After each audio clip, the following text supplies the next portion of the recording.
Assalamualaikum warahmatullahi wabarakatuh. Perkenalkan, nama saya Faldi Munaska Muazzam dan teman saya Rian Satriadi. Saya Redi Saputra. Saya Febrian Dozi. Saya Rika Edan Santi. Baik, di video kali ini kami ditemani oleh seorang pelatih profesional yang Bang. Kenalin, nama saya Reben Rimanalo. Baik, terima kasih Bang. Di video kali ini kami akan mewawancari seorang pelatih. Baik, bagaimana wawancaranya?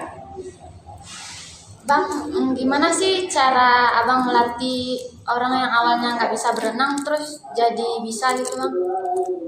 Oke, untuk mengajari atau mengajari orang yang nggak bisa berenang menjadi bisa berenang. Di renang itu ada beberapa gaya, ada 4. Yang pertama itu gaya dada, bebas, punggung, dan kupu-kupu.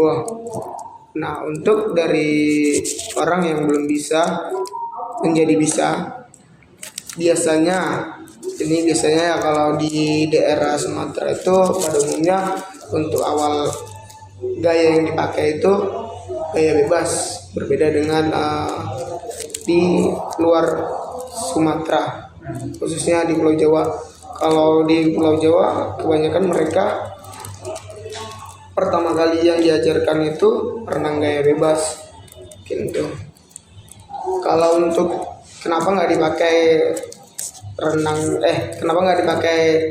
gaya kupu-kupu atau gaya punggung, mungkin itu sangat sulit ya, karena latihannya mungkin itu cukup terlalu berat untuk pemula.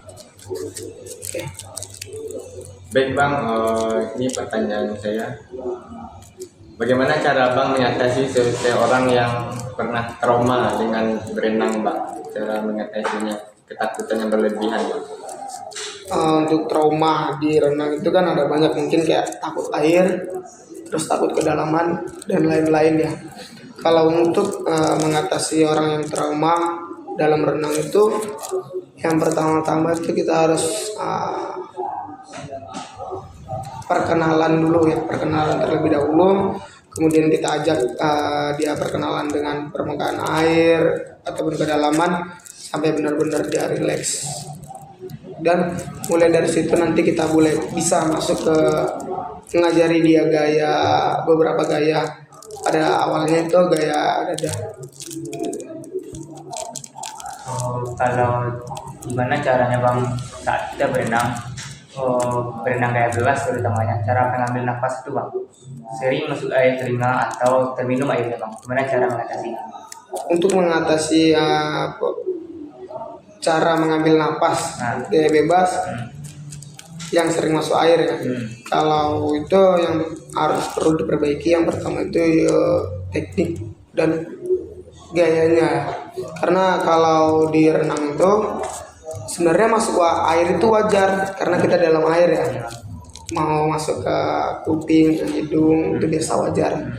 Yang perlu diperbaiki agar tidak masuk yang berlebihan ya. Masuk berlebihan tuh yang kayak kita mau ambil napas nih, harusnya bisa 50 meter, nggak bisa gara-gara masuk air.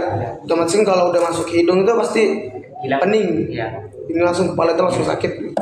Nah, yang pertama itu perbaikan posisi tubuh dalam renang tuh, mulai dari kepala, tangan, kaki. Nah, itu yang harus diperbaiki dulu. Kemudian kalau untuk di gaya bebas itu pengambilan nafasnya bukan diangkat tetapi miringin aja kepala. Nah, mungkin itu yang perlu diperbaikin, posisi tubuh dan gayanya. Bang, apa saja kesalahan umum yang sering dilakukan pemula saat belajar renang? Kesalahan umum ini konteksnya belajar mandiri atau dilatih atau apa? Kalau mandiri bang? Kalau di mandiri kan kita kebanyakan kayak nonton tutorial ya. Iya Bang. Jadi kalau kita kebanyakan nonton tutorial tuh dan nggak ada penilai itu, jadi kita itu belum bisa dikatakan sempurna atau betul. Nah, kesalahannya itu ya mungkin kalau kita menonton dari tutorial tuh tekniknya, posisi badan, posisi kepala. Contoh kita ngambil tutorial renang gaya dada, mungkin kita salah di kepala atau di tangan atau kaki. Karena kalau di renang gaya dada itu yang perlu itu chemistry. Jadi kayak bagaimana gerakan tangan duluan atau kaki duluan itu harus diperhatikan lagi. Kemudian untuk tatapan wajah kita di air itu, kalau di renang gaya dada bukan menghadap ke depan tapi melihat lantai ke bawah atau permukaan dasar. Mungkin Jadi gini Bang, bagi seorang pemula mungkin merasakan cepat lelah saat berenang. Jadi bagaimana cara meningkatkan kecepatan tanpa rasa cepat lelah? Kalau untuk meningkatkan itu pasti perlu proses ya. Karena kalau apalagi di renang ya, renang bukan olahraga yang cukup ringan, tapi itu termasuk kategori berat renang. Mungkin renang bisa diimbangi dengan lari, maksudnya bisa disamain gitu capeknya lari dengan renang, bisa dibedain, pasti lebih capek renang sih kalau menurut saya. Jadi kalau untuk meningkatkan kecepatan renang tanpa merasakan kelelahan perlu butuh proses. Kuncinya itu perbaiki gerakan dulu, kemudian dengan beriringnya proses atau waktu disembari dengan latihan, mungkin itu bisa meningkatkan kecepatan. Kemudian kalau untuk meningkatkan kecepatan itu bisa juga dengan dibaringin dengan angkat beban mungkin, atau lebih tepatnya kondisi fisik lah, latihan fisik. Kan kemampuan motorik orang kan beda-beda Bang. Yang paling susah belajar renangnya dari umur berapa? Kalau untuk motorik ya, itu di anak umur 3 tahun sampai 7 tahun. Itu yang paling sulit. Itu yang paling sulit karena mereka belum memahami bahasa. Contoh kita bilang kayak gerakan kakinya itu jangan kayak gaya bebas ya. Contohnya kalau gaya bebas itu kan kakinya nggak ditekuk ya. Ya, dari pangkal paha. Dari pangkal paha kan. Kita bilang sama anak yang umur 6 tahun atau mungkin 5 tahun, mereka belum paham. Jadi kita harus praktekin supaya mereka ngerti gitu. Harus kita langsung mempraktikkan. Benar.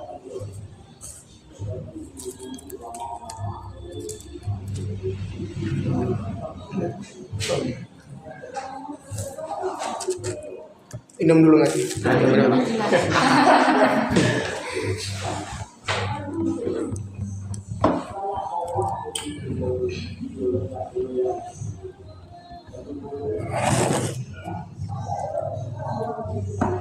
Selama abang melatih renang tuh ada nggak sih bang kesulitan yang abang alami dalam melatih renang? Tentu, sebagai seorang pelatih itu kayak melatih setiap hari itu pasti ada pengalaman baru yang dapat. Kalau untuk kesulitannya itu ya mungkin kayak kita mengajari anak-anak tadi ya, sama kayak tadi motoriknya yang mungkin kayak kita pelatih itu kan nggak selamanya moodnya baik kita. Contohnya kita lagi kayak ada kurang mood gitu dari luar atau apa, tiba-tiba kita melatih terus dapat murid yang apa ya, kayak namanya tantruman gitu, susah dibilangin. Jadi kayak emosi tuh memang benar-benar diuji banget gitu. Kayak kesabaran butuh lebih besar lagi gitu. Abang melatih renang dari tahun berapa? Saya ngambil lisensi renang tuh dari tahun 2024 kalau salah, awal 2024 awal. Udah berapa murid bang yang bang ajar sekarang? Kalau sekarang murid yang udah saya pegang tiga murid. Umurnya masih di bawah semua. Iya, umur yang saya pegang ini masih yang itu anak-anak yang motoriknya masih rendah. Iya. Satu umur 6 tahun, yang satu lagi umur berapa ya? Kelas 5 SD, berarti umur 10-an lah, 10 ke 11 tahun gitu. Itu awal bang belajar renang masih di kolam dangkal itu bang ajarnya? Iya, kalau di awal itu ya kita belajar berenang di gaya dada dulu ya. Saya sendiri ngajari awal murid saya itu di renang gaya dada sampai mereka bisa untuk di kaki sih. Di kaki mereka udah gerakan kakinya sudah benar, baru saya masukin ke kolam besar. Karena perlu juga kan, karena kalau mereka paham di kolam kecil, ada kemungkinan nanti kalau mereka di kolam besar itu ada rasa takut. Jadi untuk mengurangi rasa takut mereka, jadi di awal tuh udah saya bikin gitu. Mereka tuh sekarang udah bisa ya, Bang, yang mengerti itu. Sudah bisa. Nah, dan gerakannya pun sudah sempurna. Karena kalau di renang gaya darat itu kan gerakan kakinya pada umumnya tuh kayak dasar ya. Di dasar itu masih 2 kali tendangan, 1 kali nafas. Kalau sekarang mereka udah bisa 1 kali tendangan, 1 kali nafas. Emang wajarnya sekali tendangan baru sekali nafas, Bang? Iya. Kalau gaya bebas, Bang, berapa kali hari harus ngambil nafas? Kalau gaya bebas sih, kalau untuk itunya ngambil nafasnya sih sebenarnya 1 kali tangan. Contohnya kayak kamu tetapnya di kanan nih, otomatis kamu ngambil nafasnya di kanan terus. Iya. Atau kamu bisa keduanya, bisa juga 1 kali dayungan. Nah kalau untuk di renang gaya bebas tuh, kalau untuk event kebanyakan mereka seberapa tahan napas mereka baru mereka ngambil Baru napas. diambil, Ya. Itu juga dengan kayak ada kalau di latihan tuh ada namanya drill. Mungkin kalau pas waktu mereka latihan drill itu bisa 4 kali dayungan, 1 kali nafas, atau mungkin 6 kali dayungan, 1 kali nafas. Berarti kalau di untuk lomba, kapan dia mau ambil nafas aja, Bang? Ya. Kapan ambil nafas itu bisa memperlambat jalan air renang kita. Kalau Kalau- dalam gaya bebas. Kalau lambat ngambil, Kalau kita mengambil nafas, lambat laju jalan kita dalam air. enggak dong, kan karena kan kaki gaya bebas itu kan tetap bergerak, bukan berhenti. Waktu kita ngambil nafas itu tetap bergerak. Palingan yang berhenti sebentar itu cuma tangan, tapi nggak termasuk berhenti doang. Nggak termasuk berhenti juga karena tunggu sebentar aja.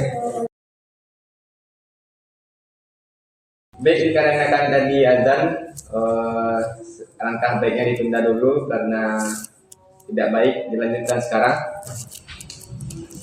Di sini kami akan bertanya lagi kepada abang pelatih kita. Abang, kalau kita belajar, orang yang belajarnya kayak berenang di sungai itu beda cara berenang, Abang, sama yang di kolam biasa. Tentu beda, karena kan kalau di sungai kan lebih tepatnya kayak kita main-main gitu, tanpa gaya yang beraturan, gaya yang pasti gitu. Mungkin itu aja sih. Kalau orang yang sudah bisa mengapung di